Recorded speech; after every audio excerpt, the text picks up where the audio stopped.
আপনারা যদি কৃতিত্ব দেন আর কি আমাদেরকে, এই এই যে আমরাই কিন্তু এই হলফনামার বিধানটা অন্তর্ভুক্ত করার ব্যাপারে সুজনেই সবচেয়ে গুরুত্বপূর্ণ ভূমিকা পালন করেছে এবং আমাদের যে সহসভাপতি জাস্টিস মতিন তিনিই প্রথম এই রায়টা লিখেছিলেন।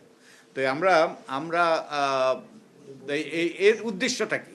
এর উদ্দেশ্য হলো জনগণ ক্ষমতায়িত হবে, তথ্যের ভিত্তিতে ক্ষমতায়িত হবে, ক্ষমতায়িত হয়ে তারা জেনে শুনে বুঝে ভোটাধিকার প্রয়োগ করবে, আবেগের বশবর্তী না হয়ে, স্লোগানের ভিত্তিতে ওই যে না হয়ে, বিভ্রান্ত না হয়ে তারা জেনে শুনে বুঝে ভোটাধিকার প্রয়োগ করবে।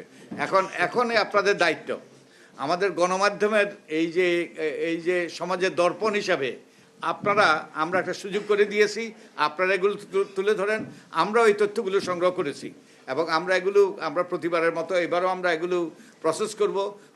আমরা অনুযায়ী প্রতিটা এই যে নির্বাচনী এলাকা অনুযায়ী আমরা কম্পারেটিভ স্টেটমেন্ট, তুলনামূলক চিত্র তৈরি করে আপনাদের সামনে তুলে ধরব। আমরা অনেকগুলো মুখোমুখি অনুষ্ঠান করব, ভোটাররা যাতে প্রার্থীদের প্রশ্ন করতে পারে, তা আমরা আমাদের কার্যক্রম পরিচালনা করব। কিন্তু এটা এই যে কি সাংবাদিকতা বলে কি, ওই অনুসন্ধানী সাংবাদিকতা, আপনাদের এখন অনুসন্ধানী সাংবাদিকতা করার সুযোগ সৃষ্টি হয়েছে। তো আমি আশা করি আপনারা সেই কাজটা করবেন, আমরা আপনাদেরকে সহায়তা করতে প্রস্তুত। নির্বাচন কমিশন সরকার প্রচার প্রচারণা চালাবে আরও, আমরা আশা করি। কিন্তু নির্বাচন কমিশন কোনো অবস্থান নিতে পারবে না। নির্বাচন কমিশন যাতে নির্বাচনটা সুষ্ঠু হয়, নিরপেক্ষ হয়, মানুষ তাদের নির্বিঘ্নে ভোটাধিকার প্রয়োগ করতে পারে, সেই কাজটা করলেই সেই কাজটাই তাদের কাছে কাঙ্ক্ষিত। আমি আশা করি তারা সেটা করবে। আর আপনি শেষ প্রশ্নটা কি করছিলেন?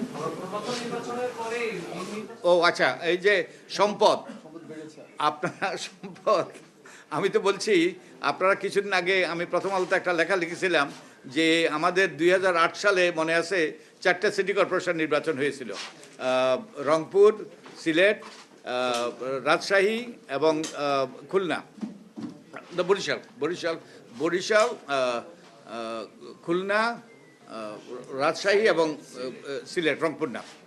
তো এই 4টে সিটি কর্পোরেশনে যারা মেয়র নির্বাচিত হয়েছিলেন 2008 সালে, তারাই আবার প্রতিদ্বন্দ্বিতা করেছিলেন 2013 সালে, এবং যারা পরাজিত হয়েছিলেন তারাই আবার প্রতিদ্বন্দ্বিতা করেছিলেন সেই 2013 সালে। তো আমরা দেখিয়েছি যে এই 5 বছরে, তখন কিন্তু ভালো দিন ছিল, এখনকার মতো এত খারাপ অবস্থা নয়। তখনকার ভালো দিনেই যারা নির্বাচিত মেয়র ছিলেন তাদের আয় এবং তাদের নির্ভরশীলদের আয় আকাশচুম্বী হয়েছিল, আর যারা পরাজিত ছিলেন 5 বছরে তাদের আয় কারো কারো কমেছে। তো আমরা শুধু তাই নয়, গত 24-এর নির্বাচনের আগে আমরা আওয়ামী লীগের সব প্রার্থীদের চূড়ান্ত প্রার্থী নয়, সব প্রার্থীদের গড় আয়ের এবং তাদের নির্ভরশীলদের গড় আয় কী হয়েছে আমরা সেই তথ্য তুলে ধরেছিলাম, আপনাদের মাঝে মনে আছে। আমরা দেখিয়েছিলাম যে 2008 সালে গড়ে বিএনপির প্রার্থীদের থেকে আওয়ামী লীগের প্রার্থীদের গড় আয় কম ছিল 2008 সালে, কারণ এর আগে বিএনপি ক্ষমতায় ছিল। তারপরে 2008 সাল থেকে 2024 সালে আওয়ামী লীগের প্রার্থীদের গড় আয় আকাশচুম্বী হয়েছে। আর বিএনপি তো শুধু দুটো নির্বাচনে অংশগ্রহণ করেছে, 2008 সালে এবং 2018 সালে।